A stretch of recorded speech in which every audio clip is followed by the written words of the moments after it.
Business is back in Spokane, but workers, well, turns out they're hard to come by. We'll explain the challenges this is causing some business owners to face. Pretty much everything he's touched has been successful. Renowned businessman and owner of the Coeur d'Alene Resort, Dwayne Hagedon, passed away over the weekend.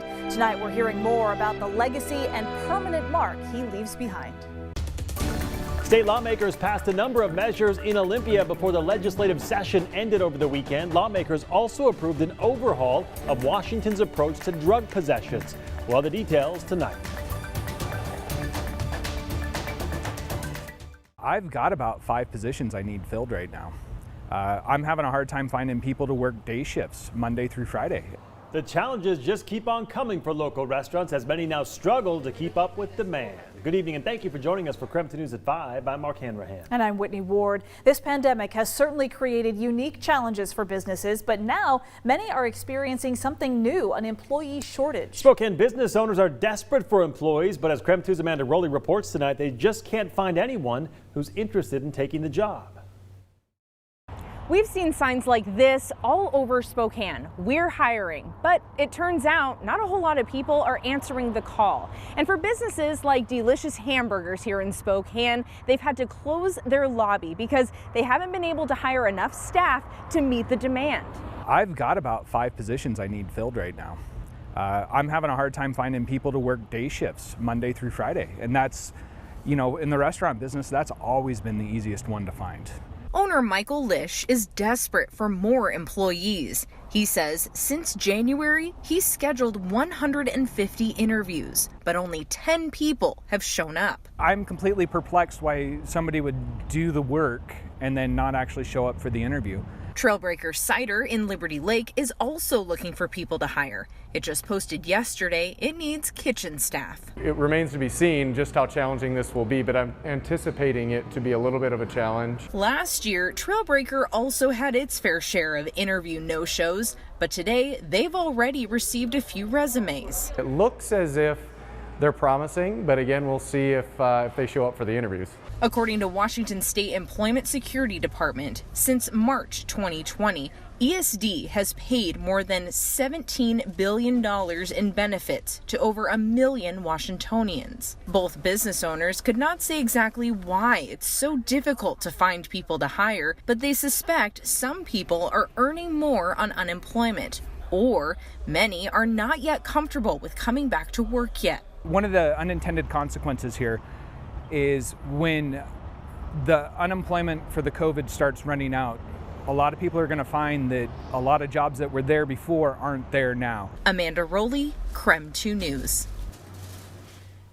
A really important fact about the fourth wave is it is stoppable. We are at the beginning of the crest.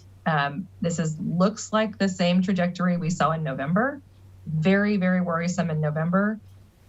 This is a disease that is totally responsive to behaviors.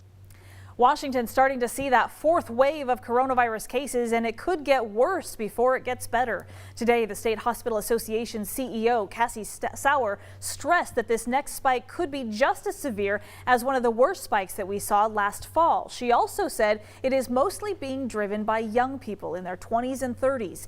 In the state's next evaluation, which is 1 week from today, Spokane County has to pass at least one of the following metrics: fewer than 200 cases per 100,000 people, that's over a 2-week span, or fewer than 5 hospitalizations over a 1-week span. But as of today, Spokane County isn't meeting either of those criteria. Meantime, the Grant County Health District is reporting 5 of its residents have died from COVID-19. These deaths bring the total number of deaths in Grant County to 120. None of the deaths were associated with a long-term care facility. All 5 of the latest residents to pass away from COVID did have underlying conditions, putting them at higher risk. At the last minute, the Washington legislature passed a bill to recriminalize drug possession. This after the state Supreme Court ruled that previous law was unconstitutional. KREM 2's Casey Decker explains how this new law is different. Earlier this year, the state Supreme Court struck down Washington's felony drug possession law. Their issue with the law? Under it, even if you didn't know you had drugs on you, you could still be convicted. Once that law was gone, that meant there was no law making possessing small amounts of drugs, any drugs, a crime.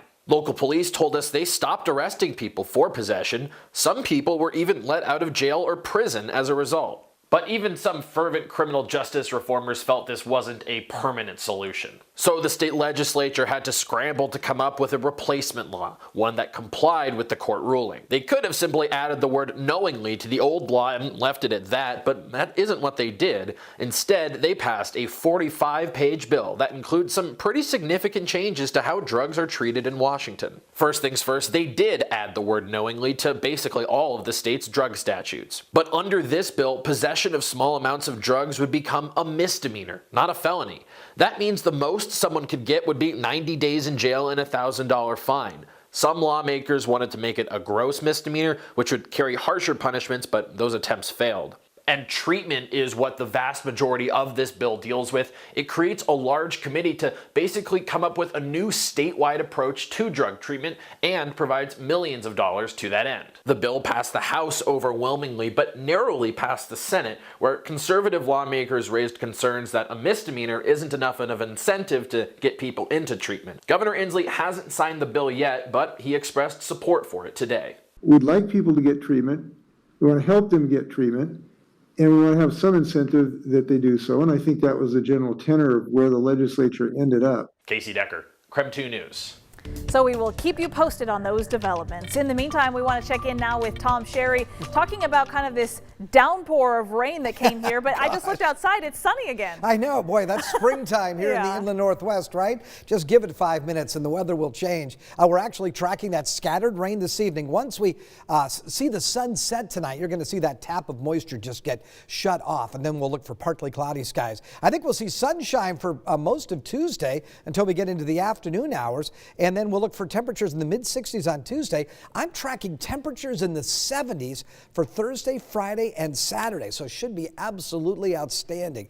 56 degrees right now. As you can see, the winds are calm. They were gusting at a higher velocity earlier, and we are looking for gusty winds tomorrow, maybe around 20-25 miles an hour. There's a look at the scattered rain showers around the region, not nearly as numerous as we saw earlier this afternoon.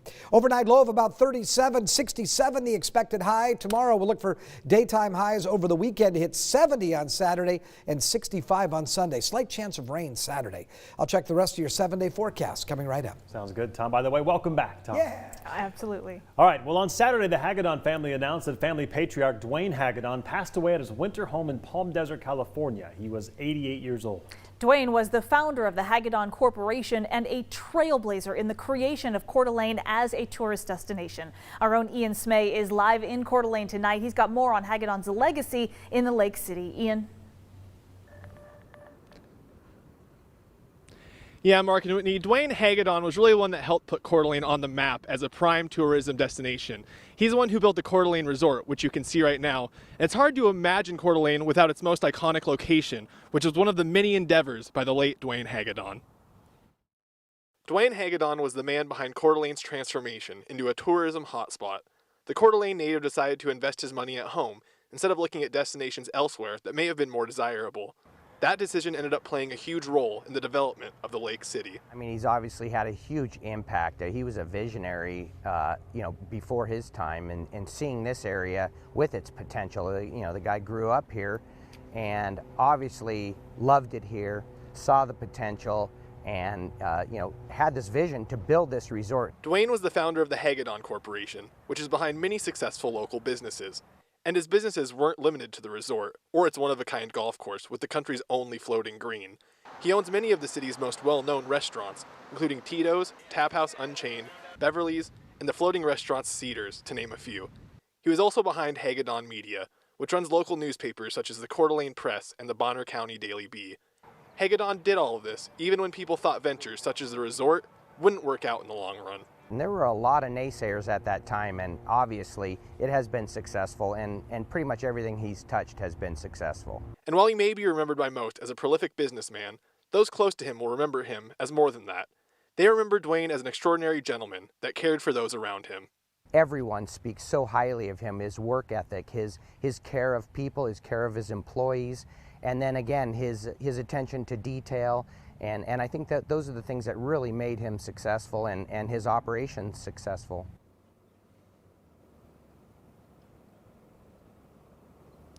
On a personal note, I was down here yesterday actually shooting video for a story on Dwayne, and many people came up to me and asked what I was doing, and when I told them, they all had kind words to say.